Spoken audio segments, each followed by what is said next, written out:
जय श्री कृष्ण सभी भाई और बहनों को। आज हम सूरज भगवान की कहानी सुनेंगे। सूरज भगवान की विधि। होली या शीतला सप्तमी के बाद जो रविवार आए उस दिन सूरज जी की पूजा पीपल के नीचे करनी चाहिए।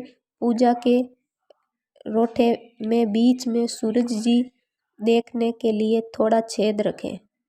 शक्कर नहीं डालनी, हल्दी, कुमकुम, मेहंदी, पैसा, कच्चा सूत, गेहूँ, धूप, आरती, पुष्प, आटे के कच्चे फल, 7 हल्दी डाले वे जल का कलश पूजा में लेवे। पूजा करने के बाद कसुम्बल और लोटा में से सूरज जी को देखते हुए 7 बार अर्घ देना चाहिए। सूरज जी को देखते समय बोलते हैं, सूरज बाबो दिख्यो, दिखे जैसे टूटा।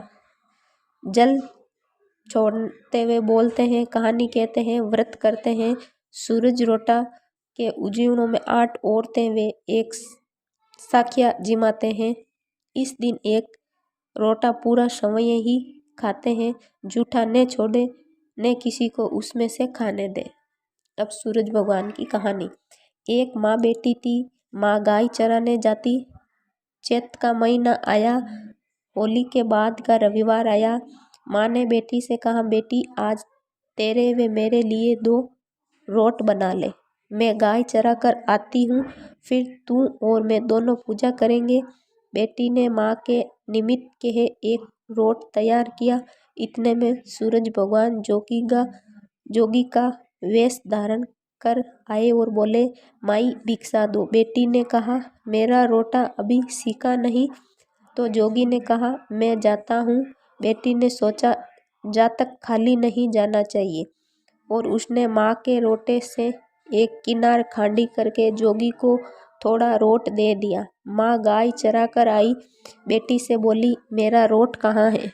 खंडित रोट देखकर माँ बावली हो गई। वो घी रोटा दे, रोटा मायली खोर दे, सागे मारो रोटो दे कहती नगर में घूमने लगी। बेटी डर के मारे पीपल के झाड़ पर बैठ गई। 3-4 दिन निकले। बेटी भूखी प्यासी बेटी रही। सूरज भगवान को उस पर दया आई। सूरज भगवान ने उसके लिए पानी को लोटा व चूरमा भेज दिया। एक दिन एक राजा का कुंवर शिकार करके आया और उसी पीपल की ठंडी छाया में बैठा और बोला, कितना अच्छा होता कि पीने को थोड़ा पानी मिल जाता। ऐसा सुनते ही लड़की ने थोड़ा पानी डाला। फिर राजा के कुंवर ने कहा, मुझे बहुत भूख लगी है, कोई खाने को दे दे तो अच्छा होगा। तो लड़की ने ऊपर से चूरमा डाला। कुंवर की भूख प्यास मिट गई। वो विचार करने लगा कि यहाँ कोई है। ये सोचकर राजा ने अपने सिपाहियों को पीपल के पेड़ पर खोज करवाने भेजा। उन्होंने सब जगह देखा, उन्हें कुछ नहीं मिला। तो राजा को कुंवर खुद ऊपर चढ़ा और ढूंढा तो वह लड़की मिली। राजकुंवर ने कहा, तू कौन है? तब लड़की ने अपनी कहानी सुनाई। राजा के कुंवर ने कहा, मेरे साथ शादी करोगे? तो लड़की बोली, आप तो नगरी के राजा हो, मैं तो गरीब व अनाथ लड़की हूँ, मेरे कोई नहीं है। राजकुंवर जी माने नहीं। गाजे बाजे के साथ उस कन्या से पीपल के नीचे ब्याह कर घर गए। बहुत दिन बीते। एक दिन माँ घूमती घूमती महल के बाहर पहुँच गई और आवाज़ देने लगी, घी रोटो दे, घी रोटा मायली कोर दे। बेटी छत पर खड़ी देख रही थी। रानी ने सिपाहियों को भेजकर माँ को बुलवाया और एक कमरे में ठहरवाया। कमरा बंद कर दिया। एक दिन राजा ने सारी चाबियां मांगी। रानी ने 6 कमरे की चाबियां दी, पर 7वें कमरे की चाबी नहीं दी। तो राजा ने जिद करके 7वें कमरे की चाबी लाकर 7वां कमरा खोला तो आगे सोने की शिला देखी। राजा ने रानी से पूछा, ये क्या है? रानी ने कहा, ये मेरे पीहर की भेंट है। राजा बोला, हमको आपका पीहर देखना है। रानी ने कहा, मेरे पीहर नहीं है, आप तो मुझे पीपल के पेड़ के नीचे से ब्याह कर लाए थे। राजा हट करने लगे तो रानी सूरज भगवान से विनती करने लगी और 1.25 पहर का पीहर वासा मांगा। और राजा रानी पीपल के पेड़ के नीचे आए। वहाँ सारा कुटुंब था। कोई कहे मासा जी आए, कोई कहे जीजा जी आए, तो कोई कहे फूफा जी आए। राजा रानी का अच्छा सत्कार किया। राजा को परिवार देखकर बहुत आनंद हुआ। वे एक पहर पूरा हुआ, रानी घर चलने को कहने लगी। राजा बोला, इतना बढ़िया ससुराल इतनी जल्दी नहीं छूटेगा।